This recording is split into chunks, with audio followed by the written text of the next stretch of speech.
18장 31절에서 43절입니다. 예수께서 12 제자를 데리시고 이르시되 보라 우리가 예루살렘으로 올라가노니 선지자들을 통하여 기록된 모든 것이 인자에게 응하리라. 인자가 이방인들에게 넘겨져 희롱을 당하고 능욕을 당하고 침뱉음을 당하겠으며 그들은 채찍질하고 그를 죽일 것이나 그는 3일 만에 살아나리라 하시되 제자들이 이것을 하나도 깨닫지 못하였으니 그 말씀이 감추였으므로 그들이 그 이르신 바를 알지 못하였더라. 여리고에 가까이 가셨을 때에 한 맹인이 길가에 앉아 구걸하다가 무리가 지나감을 듣고 이 무슨 일이냐 물은데 그들이 나사렛 예수께서 지나가신다 하니 맹인이 외쳐 이르되 다윗의 자손 예수여 나를 불쌍히 여기소서 하거늘 앞서가는 자들이 그를 꾸짖어 잠잠하라 하되 그가 더욱 크게 소리질러 다윗의 자손이여 나를 불쌍히 여기소서 하는지라. 예수께서 머물러 서서 명하여 데려오라 하셨더니 그가 가까이 오매 물어 이르시되 네게 무엇을 하여 주기를 원하느냐 이르되 주여 보기를 원하나이다.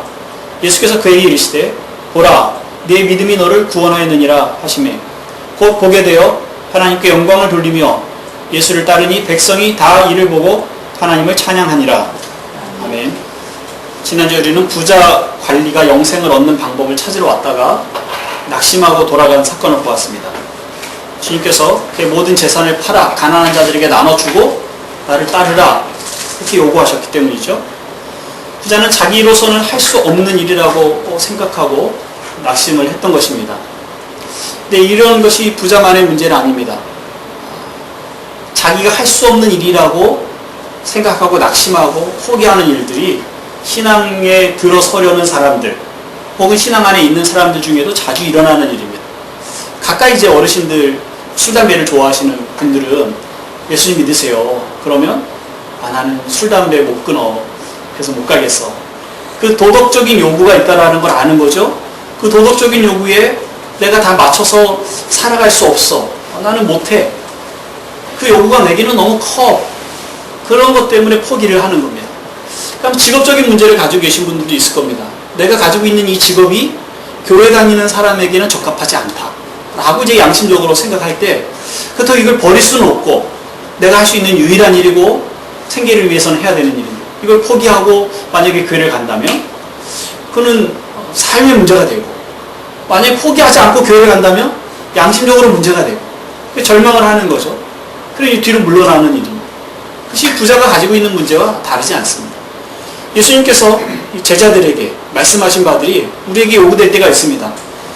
너희 자신을 부인하고 날마다 십자가를 지고 나를 따르라. 이것을 우리는 어려운 말씀이라고 생각을 하는 거죠. 이건 고지고대로 들을 말이 아니야. 그래서 우리가 부인하고 회피하고 우리 문화에 맞게 각색을 해서 그냥 할 수 있는 만큼 알아듣는, 우리가 알아듣고 할 수 있는 만큼으로 바꿉니다. 그래서 쫓아갈 수 있는 것처럼 그렇게 생각을 합니다. 근데 사실은 이 말씀은 엄중한 말씀이고 주님 진지함이 들어있는 말씀이에요. 근데 그 말씀을 우리가 진지하게 대할 때 부담이 됩니다. 할 수 없는 일이야. 회피하고 부인하고 도망가고 그 방법으로 이제 말씀을 각색을 하는 것을 선택을 하게 되죠. 우리가 할 수 있는 어떤 것을 잡으려고 하는 노력들을 하기 때문에 그렇습니다. 근데 거기에는 낙심이 오고 우리가 결국 할 수 없다라는 그 벽에 부딪히고 맙니다. 그런즉 누가 구원을 얻을 수 있나니까 이런 질문이 나오게 되는 거죠. 거기에 대해서 주님이 답하시기를 무릇 사람이 할 수 없는 것을 하나님은 하실 수 있느니라. 하나님은 하실 수 있으십니다. 하나님이 하실 수 있으시다는 것이 이 맹인을 통해서 그것을 분명하게 다시 보여주고 계시는데요. 오늘 읽은 본문은 본문 내용을 좀 먼저 살펴보면 8장 31절에 예수께서 12 제자를 데리시고 예루살렘으로 가까이 올라가신다는 얘기를 합니다. 그런데 앞서서 9장 51절에 앞부분에 있는 거죠. 9장 51절에 예수께서 승천하실 기약이 차감해 예루살렘을 향하여 올라가기로 결심하셨다 이런 얘기가 나옵니다. 그러니까 9장 51절에 결심을 하시고 예루살렘을 향하여 움직이기 시작하신 겁니다. 그래서 지금까지 예루살렘을 향한 여행길에 계셨던 건데 이제 18장 31절쯤 와서 예루살렘에 이제 가까이 왔다 하는 얘기를 하시는 거예요. 그러니까 9장 51절부터 18장 31절까지 큰 단락 안에 지금 들어있는 겁니다. 그게 다 끝난 건 아니고 이제 가까이 왔다고 말씀하시고 여리고에 가까이 왔다. 여리고에 가까이 왔다는 건 예루살렘에 가까이 왔다는 것이거든요.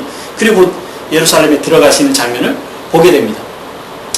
주님이 예루살렘에 가까이 왔어요. 여행에 막바지 왔습니다.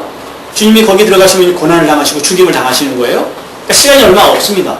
예수님은 중요한 얘기를 제자들에게 하셔야 되는 겁니다. 그래서 말씀을 하시는 것이 이제 예수님이 로마인들에게, 이방인들에게 넘겨질 것이고 욕을 당할 것이고 채찍에 맞을 것이고 죽임을 당하고 부활할 거라는 예수님의 사역의 핵심을 제자들에게 말씀을 하십니다. 물론 처음 가르쳐 주신 말씀은 아닙니다만은 그러나 지금 시점에 중요한 말씀을 가르치시는 거죠. 그리고 이제 그 다음에 얘기가 35절부터 여리고에 가까이 가서 만나신 매민의 눈을 뜨게 하신 사건이 나오고 있습니다. 이 맹인이 이제 사람들이 많이 다니는 길목에서 이제 구걸을 했겠죠. 그런데 갑자기 많은 사람들이 몰려옵니다. 수근수근합니다. 무슨 일이냐고 묻습니다. 사람들이 그러니까 나사렛 예수가 지나간다고. 유명 인사가 되셨을 겁니다. 그래서 그 얘기를 듣고서 이 맹인이 구걸하던 자리에서 일어나서 다윗의 자손 예수여 나를 불쌍히 여겨주소서 그 소리를 지릅니다. 앞서가던 사람들이 조용히 하라고 잠잠하라고 그를 책망합니다. 그랬더니 이 맹인이 더 큰 소리로 다윗의 자손 예수여 나를 불쌍히 여기소서 그 소리를 듣고 예수님이 멈춰서서 그를 부르십니다. 데리고 와라. 앞에 있는 맹인을 향해서 주님이 묻습니다. 네게 무엇을 하여 주기를 원하느냐? 맹인이 보기를 원합니다. 그렇게 말합니다. 주님이 보라. 네 믿음이 너를 구원하였느니라. 그래서 그는 즉시로 보게 되었고 많은 사람들이 그 광경을 보고 하나님께 영광을 돌렸다 하는 얘기가 그 다음에 따라 나오는 얘기입니다. 바로 이 이야기 속에서 주님께서 무릇 사람이 할 수 없는 것을 하나님은 하실 수 있느니라 하는 것을 그림으로 사건으로 보여주신 것이라고 생각이 됩니다. 그래서 그 의미가 무엇인지 하나님이 하실 수 있다는 말의 그 의미가 무엇인지를 몇 가지를 생각하려고 합니다.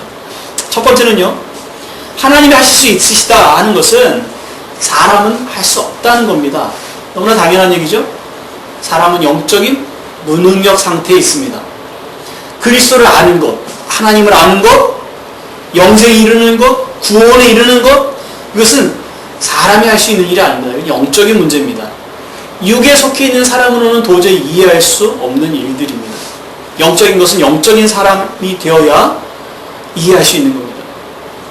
예수님께서 예루살렘에 가까이 오셔서 주님이 처할 운명에 대해서 제자들에게 말씀을 하셨다고 좀 전에 말씀을 드렸습니다. 근데 성경이 뭐라고 얘기하냐면 제자들이 그것을 깨닫지 못하더라. 34절에 보면은요. 제자들이 이것을 하나도 깨닫지 못하였습니다. 제자들은 주님을 가까이 따라왔습니다.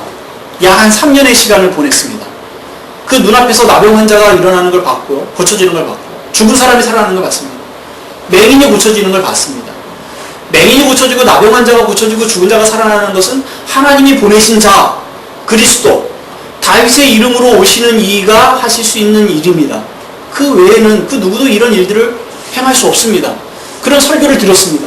하나님의 나라가 이미 이 땅에 임하였다는 사실을 눈으로 보고 귀로 들었고 경험을 했습니다.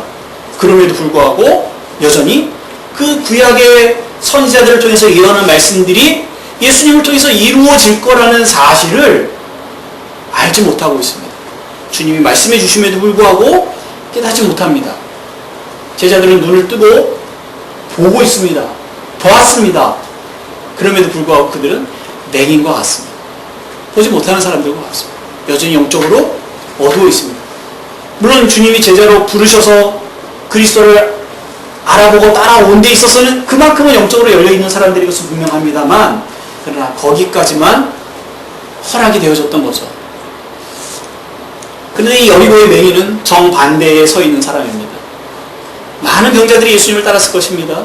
하지만 길 가운데에 서서 예수님을 향해서 다윗의 자손이요! 라고 이렇게 고백한 사람은 이 사람뿐인 것 같습니다. 다른 성경에 보면 이 사람의 이름이 바디메오라고 얘기를 합니다. 근데 누가는 그 이름을 언급하고 있지 않습니다. 나사렛 예수라고 사람들이 얘기를 해줬습니다.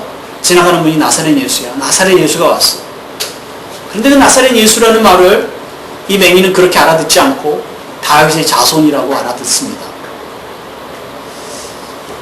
누가복음 7장에 세례 요한이 감옥에 갇혀서 자기의 제자들을 예수님께 보냅니다. 보내면서 예수님, 당신이 우리가 기다리던 바로 그분입니까? 그리스도입니까? 이렇게 묻습니다. 세례 요한이 묻습니다. 당신이 그리스도입니까? 라고 물을 때 예수님께서 말씀하시기를 너희가 본 것을 가서 전해라. 맹인이 눈을 뜨고 나병 환자 고쳐주고 죽은 자가 살아나는 이 일을 가서 전해주라. 이 일은 그리스도 외에는 이런 일들이 일어날 수 없다라는 얘기죠. 근데 그 얘기를 맹인이 알고 있는 겁니다. 맹인을 고칠 수 있는 분이야, 이분이. 나사렛 예수, 이분이 맹인을 고쳤던 분이야. 근데 이분이 오셔. 이분이 누구지? 나사렛 예수? 물론 나사렛 출신이야. 그럼 다윗의 자손이 아니고서는 이런 일이 일어날 수 없어. 성경을 많이 하는 유대인들, 바리새인들이 인정할 수 없는 것을 볼 수 없는 맹인을 인정을 한 겁니다. 성경에 있는 그대로, 그 가르침대로. 그는 육체의 눈은 보이지 않지만 영적인 안목을 가지게 됐습니다. 주님의 부르심을 듣고 헌신하여 따라다녔던 제자들은 알지 못했던 것을 보이지 않아 여리고 밖으로는 한 발치도 나가서 세상을 본 경험을 할 수 없었던 이 맹인이 오히려 알게 된 것이죠. 이런 기이한 일입니다. 사람이 할 수 있는 일이 아닙니다. 사람이 지식의 문제가 아닙니다. 공부를 많이 해서 학력으로 되는 것이 아닙니다. 가문의 문제가 아닙니다. 그는 영적인 문제입니다. 요한복음 3장에 보면 니고데모라고 하는 유대인의 지도자 한 사람이 예수님을 찾아옵니다. 예수님께서 그에게 이렇게 말씀하십니다. 진실로 진실로 내게 이르노니 사람이 거듭나지 아니하면 하나님 나라를 볼 수 없다. 하나님 나라를 볼 수 없다는 것은 그 나라에 들어갈 수 없다는 말입니다. 들어가야 보는 거니까. 니고데모가 묻습니다. 사람이 늙으면 어떻게 다시 날 수 있습니까? 어머니 뱃속에 다시 들어갔다가 나올 수가 있습니까? 그렇게 묻습니다. 아마 이 사람의 나이가 좀 지긋이 있었던 것 같습니다. 주님께서 말씀하십니다. 진실로 진실로 내게 이르노니 사람이 물과 성령으로 나지 아니하면, 물과 성령으로 다시 태어나지 아니하면 하나님 나라에 들어갈 수 없느니라. 육으로 난 것은 육이요 영으로 난 것은 영이니. 육으로 난 것은 육입니다. 여러분 부모님으로부터 태어난 그것은 육입니다. 육으로 난 것이죠. 그러니까 성령으로 다시 태어나지 않는 한 영적인 사람이 될 수 없습니다. 그 전에는, 영적으로 태어나기 전에는 우리는 영적으로 무능한 상태입니다. 영적으로 파산자입니다. 아무것도 할 수 없는 자입니다. 그럼 어떻게 해야 영으로 날 수 있습니까? 어떻게 해야 영적인 사람이 될 수 있습니까? 어떻게 해야 그 진리의 깊은 것을 볼 수 있으며 어떻게 해야 하나님 나라를 볼 수 있습니까? 이것이 하나님은 하실 수 있는 이라 담겨져 있는 거죠. 하나님은 하실 수 있으십니다. 하나님이 주도권을 가지고 계신다는 의미입니다. 어떤 사람이 성령에 의해서 다시 태어나 하나님의 자녀가 되는 것, 그것은 사람의 뜻으로 되지 않습니다.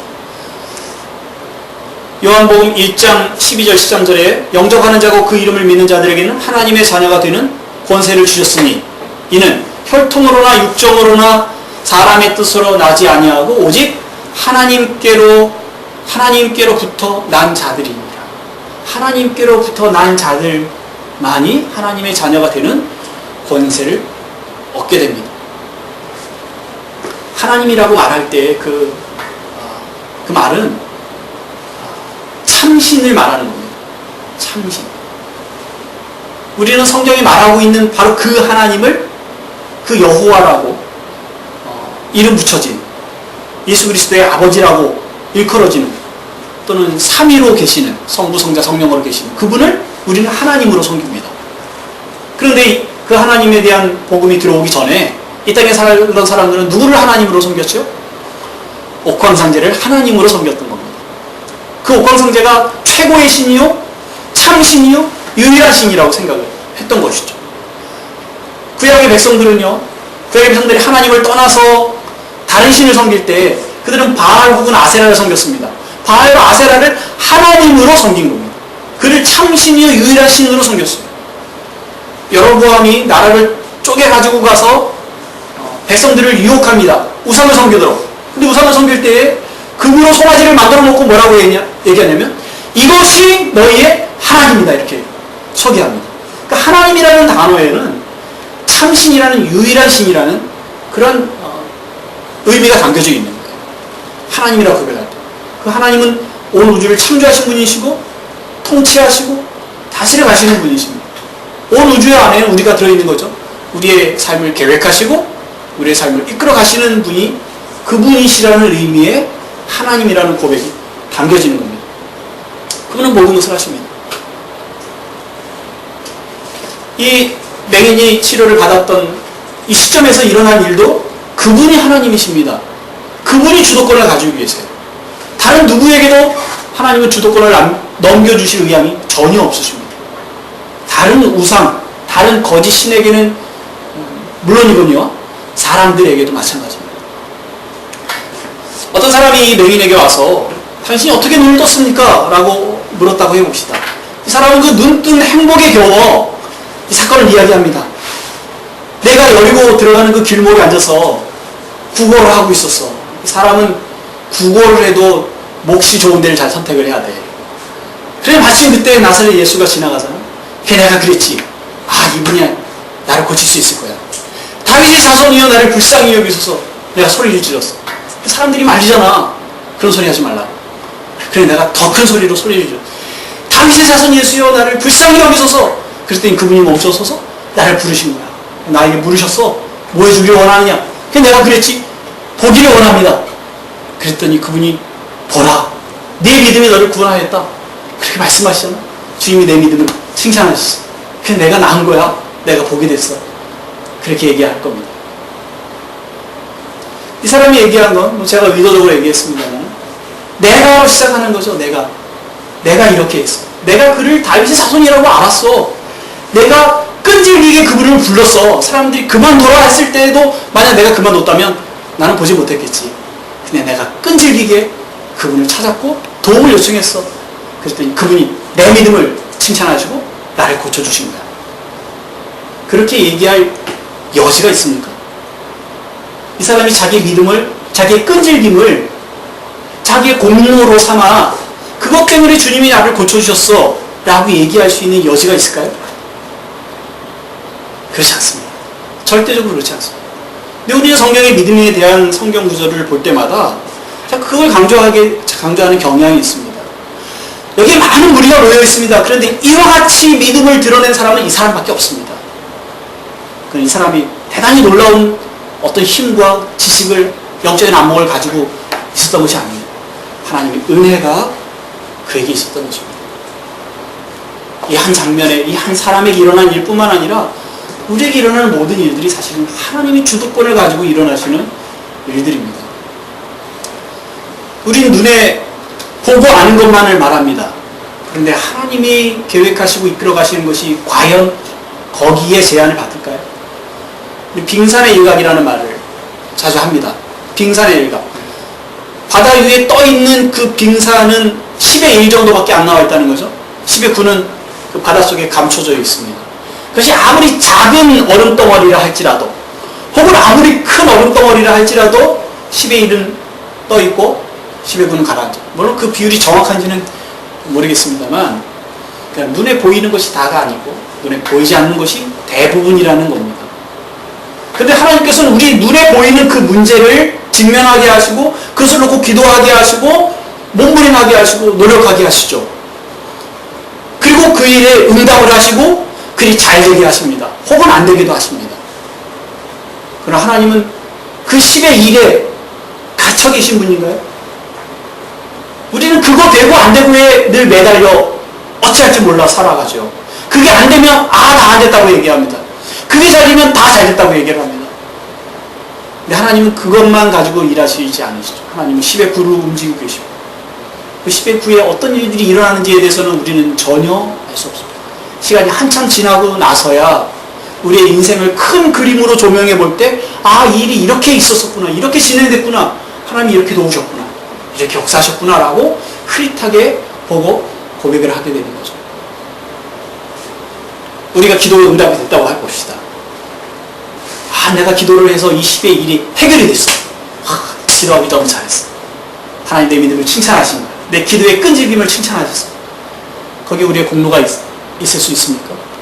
하나님의 10의 굴을 움직이셨기 때문에 우리는 전혀 예상하지도 못했고 기도의 제목으로도 생각하지도 못했고 그 일이 하나님께 속해 있는지조차도 생각하거나 고백해 본 적이 없음에도 불구하고 하나님은 10의 굴을 움직이셨고 그 10의 구에 의해서 10의 일이 따라오게 하신 거죠.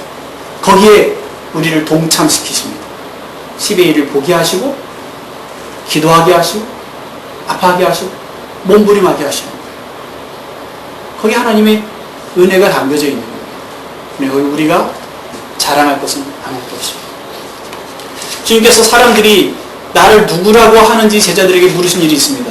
어떤 사람들은 엘리야라고 합니다. 어떤 사람은 예레미야라고 합니다. 어떤 사람은 선지자들 중에 한 사람이라고 합니다. 그렇게 얘기합니다. 예수님이 제자들에게 묻습니다. 너희는 나를 누구라고 하느냐? 베드로가 나서서 말합니다. 주님은, 예수 주님이라는 당신은 이런 의미입니다. 근데 우리 식표현은 어른에게 당신이라는 표현을 잘 쓰지 않으니까 주님 이렇게 돼요. 당신은 그리스도시고 살아계신 하나님의 아들이십니다. 이런 고백을 합니다. 예수님이 베드로의 그 믿음을 잘했다고 칭찬하지 않죠. 네가 알게 된 것은 네 지식에 의한 것이 아니다. 하나님이 너를 알게 하신 것이다. 그렇게 말해요. 우리에게도 마찬가지입니다. 어떤 사람들은 예수 그리스도가 없었던 인물이라고 합니다. 신화적인 인물이라고 합니다. 예수가 있긴 있었지만 그러나 하나님의 아들은 아니라고 합니다. 어떤 사람은 예수님이 하나님의 아들이시긴 하지만 사람은 아니라고 합니다. 껍데기만 있고 사람인 것처럼 살았던 사람이라고 그렇게 말합니다. 하나님에 대한 온전한 지식을 말하는 사람들이 세상에 많지 않습니다. 그런데 어떤 사람들, 소수의 사람들은 예수 그리스도를 하나님의 아들이고 참 사람이라고 그렇게 고백을 합니다. 여러분들도 그 고백을 하시는 분들이라고 생각됩니다. 그래서 여러분들이 성경을 많이 알아서 그런 것이 아닙니다. 하나님이 주도권을 가지고 우리에게 찾아오셔서 우리에게 그와 같은 영적인 눈을 열어주셨기 때문에 그렇습니다.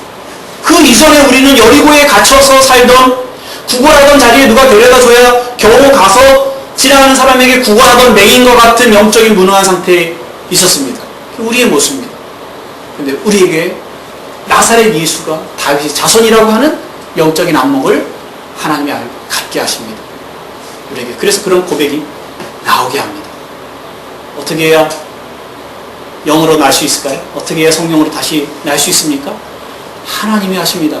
하나님이 주도권을 가지고 계십니다. 그럼 우리는 이렇게 또 묻게 됩니다.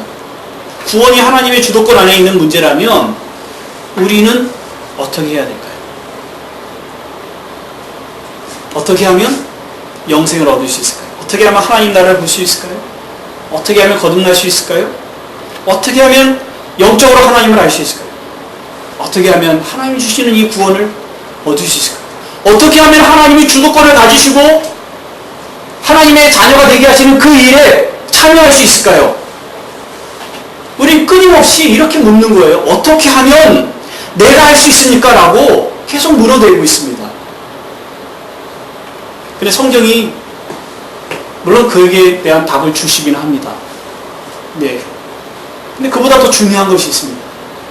그것은 우리가 어떻게 하면 될까요? 라고 하기 전에 하나님이 어떻게 하셨는지를 보여주시려는 것이 성경이 담고 있는 내용입니다. 하나님이 어떻게 하셨는지를 보여주시는 것이 성경이 담고 있는 내용입니다. 그에 대한 반응이 따라와지는 겁니다. 하나님이 무엇을 하셨습니까? 하나님이 하실 수 있느니라 고 말씀하셨어요. 근데 그 하나님이 무엇을 하셨어요? 하나님이 하신 것은 그리스도의 죽음입니다. 그것이 예수님께서 이 예루살렘 성 앞에 성에 가까이 오시면서 제자들에게 하신 가르침에 포함이 되어 있는 겁니다. 31절 다시 보십시오. 예수께서 12제자를 데리시고 이르시되 보라 우리가 예루살렘으로 올라가노니 선지자들을 통하여 기록된 모든 것이 인자에게 응하리라. 인자가 이방인들에게 넘겨져 희롱을 당하고 능욕을 당하고 침뱉음을 당하겠으며 그들은 채찍질하고 그를 죽일 것이나 그는 3일 만에 살아나리라. 하나님의 주도권은 폭력적인 고난이 아닙니다.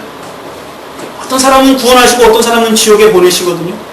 어떤 사람은 자녀로 삼으시고 어떤 사람은 그 자녀로 삼지 않으시고 그 죄 가운데 두십니다. 그래서 하나님은 자기 마음대로 하시는 폭력적인 고난을 가지고 계신 분으로 여겨질 때가 있습니다. 우리한테는 고맙고 감사하지만 근데 우리가 생각하지 못하고 우리 마음에 들지 않게 행하시는 일에 있어서는 그분이 유일한 권한자이기 때문에 항변을 할 수 없고 우리가 이해를 못하겠거니 생각하고 그냥 숨죽이고 하나님이 행하시는 것을 지켜볼 수밖에 없는, 그런데 속에서는 사실 하나님이 너무 큰 힘을 가지고 계신 것 같이 너무 그 주도권을 혼자 행하시는 것처럼, 그래서 제가 쓴 표현으로 폭력적인 권한을 가지고 계신 분처럼 그렇게 여겨질 때가 많이 있습니다.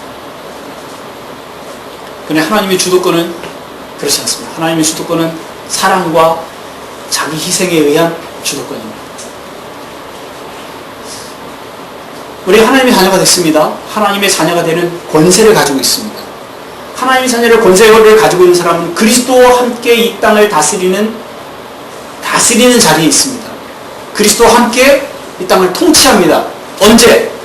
주님이 오셔서 일어나는 일이 아니라 지금도 그 일이 일어나고 있다고 성경이 말하고 있습니다.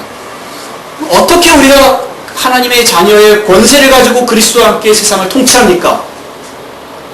어떤 권한을 생각을 하는 거죠. 권세, 그러니까. 그래서 귀신을 향해서 명하면 귀신이 쫓겨나는, 병을 향해서 명하면 병이 쫓겨나고, 어려운 문제를 향해서 명하면 어려운 문제가 해결되어지고, 이런 식의 고쳐지는 것. 그리고 그리스도인들이 세상 가운데 엘리트가 되고 탁월한 자리에, 높은 자리에 부와 명예와 권력을 가지고 그곳에서 그 아래에 있는 사람들을 하나님의 의로 정의로 통치하는 그런 걸 생각을 합니다. 그리고 그 자리에 오르기 위해서 교인들을 양육하고 그 권세를 강조하는 일들이 있습니다. 네, 오해입니다. 하나님의 권세는 거기서 나타나지 않습니다. 제자들이 이해할 수 없었던 것도 바로 그런 이유입니다. 그리스도는 오셔서 권한을 가지고 행하시지 않습니다. 그런 낮은 자리를 선택하십니다. 하나님의 아들로서 계시기를 포기하시고 사람이 되셨습니다. 그런 왕의 자리를 정치적으로 차지하기를 원하지 않으시고 그들에 의해 버림을 받고 죽임을 당하기를 선택하십니다. 그리스도인들에게 주어지는 하나님의 자녀의 권세라는 것은 세상을 통치하는 방법이 힘에, 부에, 명예에, 권력에, 동물의 힘으로 그걸 나눠 쓰면서 우리가 얼마나 자비로운지를 보여주는 데 있지 않습니다. 우리는 사랑과 희생으로, 섬김으로, 종의 자세로 살아가는 것을 통해서 하나님의 사랑이 담겨져 있음을 드러내는, 거기에 하나님의 자녀의 권세가 있습니다. 가지고 있지 않다면 종처럼 살 수 없는 겁니다. 우리가 하나님의 은혜가 경험되지 않은 한 우리는 다른 사람에게 은혜를 베풀 수가 없습니다. 하나님의 부여하심이 우리에게 경험되어 본 적이 없는 사람은 다른 사람에게 부요한 태도로 나가 그를 품을 수가 없습니다. 거기에 하나님의 부요하심이 있는 겁니다. 그래서 그리스도인의 그 자녀의 권세로 세상을 통치하는 통치의 방법은 그리스도를 따라가는 겁니다. 묵묵하게. 근데 하나님의 주도권이 바로 그렇게 나타납니다. 누가복음 15장에 돌아온 아들을 품는 아버지의 모습이 있습니다. 둘째 아들이 아버지의 재산, 제게 줄 유산을 나눠주십시오. 그래서 아버지가 나눠줘서 보냈습니다. 다 써버리고 거지가 돼서 돌아왔습니다. 진정한 의미의 회개를 하고 온 것이 아니라 사실 먹고 살 문제 때문에 온 거죠. 목숨을 유지하기 위해서 온 겁니다. 그 집에 종으로라도 살겠습니다라는 태도로 온 거죠. 아버지는 그를 맞아들이고, 그건 아버지의 사랑과 아버지의 희생이 있습니다. 아버지는 둘째에게 내줘야 할 유산을 이미 다 내줬습니다. 그 양이 얼마인지는 알 수 없습니다만 안 내줄 수 있었을까요? 물론 아버지의 일입니다. 안 내줄 수 있었을 겁니다. 이 아이의 성향을 알지 않습니까? 이거 가지고 가서 감당할 수 없다는 것 알았겠죠? 그런데 그 아들을 위해서 내어주기를 선택하십니다. 그게 더 어려운 겁니다. 아이가 당연히 넘어지고 아파하고 깨질 줄 알면서도 놔줘야 되는 그 아버지의 사랑이 훨씬 더 큽니다. 어려운 겁니다. 근데 이 아버지는 그렇게 하십니다. 나가서 방황하게 하십니다. 사실 아들은 나가서 죽었습니다. 다시 돌아왔을 때 아버지가 이 아들은 죽었다가 다시 찾았다, 죽었다가 다시 살아왔다, 그렇게 표현했지 않습니까? 그러니까 아버지는 아들이 죽은 걸로 여긴 겁니다. 그 말은 아버지는 아들을 죽은 대로 내어준 겁니다. 그리고 다시 살아왔을 때에는 다시 한번 아버지가 죽습니다. 아버지의 자리, 명예, 채통 다 포기하고 아들을 향해서 달려가고 그 아들 품고 안아주고 사랑하고 그 아들을 다시 아들의 자리로 회복시켜줍니다. 아버지가 낮아지고. 그게 하나님의 주도권입니다. 하나님의 힘입니다. 하나님이 자기의 권한으로 하시는 일입니다. 예수님을 내어주신 하나님의 사랑이 거기에 있습니다. 하나님의 주도권을 가지시고 사람들을 이끌어 가실 때, 구원에 이르게 하시고 영생에 이르게 하실 때 자기의 아들을 죽음에 내어놓습니다. 사람이 되게 하시고 그 피조물인 사람들에게 욕을 받게 하시고 채찍질 맞게 하시고 침뱉음을 당하게 하시고 그리고 결국에는 십자가에 죽게 하십니다. 하나님의 주도권이 거기에 담겨져 있습니다. 하나님이 행하시는 것, 하나님의 자기 희생과 하나님의 사랑과 하나님의 자비하심으로 하나님이 하실 수 있으시다, 그렇게 말씀하십니다. 우리 맹인이 주님에 대한 고백이 얼마나 대단한 것인지 생각하려고 합니다. 그 맹인이 그것을 알게 된 것은 참 대단히 놀라운 일입니다. 하지만 맹인이 구원에 이르게 된 것, 그가 믿음을 갖게 된 그 믿음의 핵심은 그리스도의 죽으심입니다. 그의 믿음은 자랑할 것이 없습니다. 그가 뭘 믿었고 그의 믿음이 믿음되게 하는 것, 그리고 내 믿음이 너를 구원하였다라고 하는 그 구원에 이르게 하는 것은 그리스도께서 죽으시기 때문에 되었습니다. 제자들이 다 버리고 주를 따랐습니다, 이렇게 고백을 합니다. 그랬더니 주님께서 그에게 현세에서 여러 배를 받고 내세에는 영생을 받을 것이다 말씀하십니다. 제자들이 주님을 따라가는 것이 자기의 힘이겠습니까? 하나님이 주도권을 가지시잖아요. 하나님이 그들을 불러내신 겁니다. 그래서 사실은 그들에게 공로가 없고 공로는 하나님께 있습니다. 그런데도 불구하고 하나님은 공을 그들에게 돌리셔서 그에게 상을 주십니다. 맹인에게 사실은 공로가 없습니다. 그는 아무것도 한 것이 없잖아요. 하나님이 그의 눈을 열어주셔서 다윗의 자손이라 부르게 하셨고 포기하지 않게 하셨어요. 그런데 주님은 그의 믿음을 칭찬하십니다. 네가 잘했다. 네가 나를 포기하지 않고 도움을 요청하러 온 거 잘한 거야. 네가 봐라. 그것을 통해서 우리는 도전을 받는 거죠. 아, 주님이 믿음을 요구하시는구나. 제자들에게 주신 상을 보면서 우리는 또 도전을 받습니다. 아, 주님을 따라가는 데는 현세에 내세에 복을 주시는구나. 주님은 우리는 그렇게 도전하기를 원하세요. 우리의 공로가 아니고 하나님의 주도권을 가지시고 행하신 일임에도 불구하고 그 일에 대한 상을 우리에게 나눠주기를 원하시는 겁니다. 근데 우리가 그 상에 초점을 맞춰버리면 문제가 엉켜버리는 거죠. 본질이 희석이 되어버리는 거죠. 주님은 10분의 9를 일하셨고요. 우리는 10의 1만 일했습니다. 10의 1을 일할 때도 우리가 한 것이 아니라 도움을 요청했고 주님은 10의 1에 우리의 기도에 도움이 되셨어요. 그래서 사실은 전체를 하나님이 하셨어요. 그런데 10의 1에 문제를 붙들고 기도하고 애쓴 우리를 향해서 주님이 말씀하시는 거예요. 잘했다. 내 믿음이 너를 구원했다. 그렇게 말씀하십니다. 모든 것은 그리스도의 사역을 근거로 일어납니다. 에베소 1장 말씀을 보겠습니다. 에베소서 1장 3절부터 14절입니다. 3절부터 14절까지 제가 쭉 읽어 나갈 텐데요. 여기는 그리스도 안에서라는 말이 여러 번 나옵니다. 그리스도 안에서, 그의 안에서, 그의 사랑하시는 자 안에서, 이런 표현이요. 그는 예수 그리스도입니다. 근데 그 그리스도 안에서 우리에게 어떤 일이 일어나는지를 여러분들이 관심 있게 보시기 바랍니다. 에베소서 1장 3절부터 제가 읽겠습니다.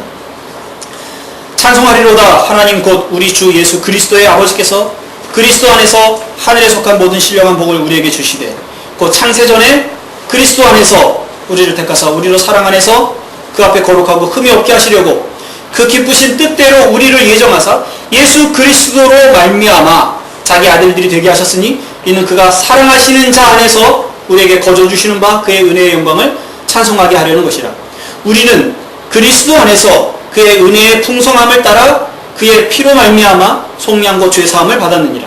이는 그가 모든 지혜와 총명을 우리에게 넘치게 하사 그 뜻의 비밀을 우리에게 알리신 것이요 그의 기뻐하심을 따라 그리스도 안에서 때가 찬 경륜을 위하여 예정하신 것이니 하늘에 있는 것이나 땅에 있는 것이 다 그리스도 안에서 통일되게 하려 하심이라. 모든 일을 그의 뜻대로 결정대로 그의 뜻의 결정대로 일하시는 이의 계획을 따라 우리가 예정을 입어 그 안에서 기업이 되었으니 이는 우리가 그리스도 안에서 전부터 바라던 그의 영광의 찬송이 되게 하려 하십니다. 그 안에서 너희도 진리의 말씀 곧 너희의 구원의 복음을 듣고 그 안에서 또한 믿어 약속의 성령으로 인치심을 받았으니 이는 우리 기업의 보증이 되사 그 얻으신 것을 속량하시고 그의 영광을 찬송하게 하려 하심이라. 이것이 단지 우리가 구원받기 위해서 행하신 일이 그리스도 안에서 일어난 일이다 라고 생각하면 안 됩니다. 우리 삶의 총체적인 문제가 그리스도 안에서 계획되고 그리스도 안에서 이루어지고 있다는 것을 보여주고 있는 겁니다. 우리는 우리 형편을 마음에 들지 않아 해서 불만이 있다 할지라도 그러나 우리는 10의 9에 포함된 조각에 불과합니다. 우리가 갈등하고 고민하는 삶 또한 그에 불과합니다. 우리의 삶은 전체 그리스도 안에서 진행되고 있는 겁니다. 여러분이 살아가고 있는 삶의 고난의 문제들이 있습니다. 믿음의 문제이기도 하고 이 세상 살아가면서 부딪히는 인생의 문제이기도 합니다. 그 일들은 잠시 있는 일들입니다. 그 일들은 하나님의 주도권 안에 있습니다. 그리고 하나님의 주도권은 그리스도 안에 우리를 두셨습니다. 우리가 고난을 받을 때에 우리는 그리스도의 고난에 참여하고 있는 겁니다. 우리가 그리스도가 별개가 아니지 않습니까? 우리가 죽음의 암담한 상황을 우리가 겪고 있습니까? 그것은 그리스도께서 무덤에 계시던 시기에 우리가 거기 있는 것과 같은 그리스도와 우리가 하나로 죽음의 맛을 보고 있다. 그렇게 생각하시면 옳습니다. 우리가 기도를 해서 거기서 일어나는 것이 아닙니다. 우리가 잘 견뎠기 때문에 일어나는 것 아닙니다. 그 예수께서 하나님의 능력으로 다시 살아나십니다. 그 일에 우리도 동참하게 됩니다. 우리가 다시 살게 됩니다. 우리는 믿음의 갈등을 가지고 있는데 이게 참 해결되지 않습니다. 우리 인격의 문제들이 해결되지 않습니다. 삶의 문제는 새로운 문제가 해결되면 그 다음에 또 다른 기도의 씨름을 할 만한 문제들이 또 생깁니다. 또 생기고 또 생깁니다. 살아가면서 내내 우리는 고난의 쓴맛을 보면서 살아갑니다. 우리가 하나님의 영광이 되는 것, 우리의 인생이 하나님의 찬송이 되는 것, 하나님 우리를 구원해 놓으시고 잘했다, 하나님 스스로 우리를 칭찬할 만한 인생이 되게 하는 것, 그건 우리에게 달려있지 않습니다. 지금까지 살아온 것이나 앞으로 살아갈 날들을 봐서 대단한 것이 우리에게 있을 것 같지 않습니다. 하나님께 영광 돌리는 삶을 살겠다고 목소리 높여서 기도는 하지만 그리고 그렇게 각오하고 눈물 뚝뚝 흘리면서 고백을 하는 일들이 종종 일어날 수 있지만 그러나 예상되지요. 얼마나 쉽게 우리가 포기하게 될지 낙심하게 될지 불가능하다는 걸 우리는 압니다. 근데 그것이 끝입니까? 그렇지 않습니다. 하나님은 그것을 해내고야 마실 겁니다. 우리는 우리를 영광스럽게 할 수 없습니다. 우리는 하나님조차 영광스럽게 할 수 없습니다. 그러나 하나님은 그런 우리의 연약함을 통해서 영적인 무능한 자의 파산 자의 자리에 있는 우리를 통해서 하나님의 영광을 드러내시고야 말 것입니다. 거기엔 하나님이 값진 비싼 대가를 이미 지불하셨습니다. 하나님 포기하실 수가 없으십니다. 너무 큰 대가를 지불하셨기 때문에 예수님의 생명, 아들의 생명이 바로 그 대가 아닙니까? 하나님은 하실 겁니다. 우리는 자주 넘어지더라도 하나님이 하십니다. 그 하나님에 대한 신뢰를 우리에게 요구하십니다. 우리는 자주 그것까지도 놓칩니다. 그러나 그는 포기할 수 없는 그리스도 안에 우리가 놓여있기 때문에 주님은 다시 우리에게 요청해 오시죠. 하나님을 신뢰하라. 귀신 들렸던 아이를 데리고 온 아버지가 예수님께 하실 수 있으시거든, 무엇인가 도와주실 수 있으시거든 우리를 도와주십시오. 그렇게 얘기합니다. 예수님이 할 수 있거든 무슨 말이냐? 믿는 자에게는 능치 못할 일이 없느니라. 우리가 그렇게 고백해, 이 아버지가 그 다음에 이렇게 말합니다. 내가 믿나이다. 나의 믿음 없음을 도와주십시오. 그 아버지의 고백이 우리의 고백이 되어야 됩니다. 우리 믿고 싶습니다. 하나님, 우리 하나님을 신뢰합니다. 하나님 다 하실 수 있으시다는 것 우리 믿습니다. 믿고 싶습니다. 믿음 없음을 도와주십시오. 그 걸음을 걸어가는 거죠. 맹인의 고백과 같이 다윗의 자손이여 나를 불쌍히 여겨주십시오. 그것이 하나님의 주도권 아래 살고 있는 우리가 고백할 믿음의 고백입니다. 이렇게 기도하겠습니다. 하나님 아버지, 맹인과 같이 영적으로 파산하여 구걸하는 자리에 있고 돌아온 둘째 아들과 같이 아무것도 할 수 없어 혹시 먹여주십시오, 먹여만 주십시오 하는 심정으로 돌아온 그 아들과 같은 저희들입니다.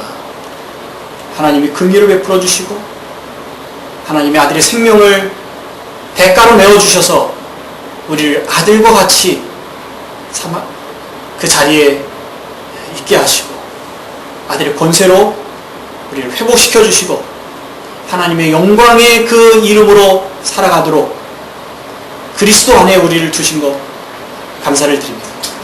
얼마나 자주 우리가 그리스도를 떠나 우리의 인생을 계획하고 우리의 삶을 영광스럽게 하고 우리의 삶을 그럴듯하게 존귀하게 만들어 보고자 했는지 모르겠습니다. 아버지, 이 또한 참아내시니 고맙습니다. 이 또한 기다려주시니 고맙습니다. 우리의 눈을 여시사 하나님의 영광과 그 존귀함과 그 사랑과 그 희생을 보게 하여 주시니 고맙습니다. 저희가 포기하지 아니하고 우리를 기다리시는 그 하나님 앞에 그 하나님의 신실하심을 의지하고 믿음을 고백하며 나아가기를 원하오니 저희들의 믿음 없음을 도와주십시오. 오직 하나님 안에서만, 그 신실하신 안에서만, 그 사랑 안에서만 기뻐하며 즐거워하며 그 하나님을 예배하는 자로 살아가도록 은혜를 베풀어 주옵소서. 함께 하신 고맙습니다. 예수님 이름으로 기도하옵나이다.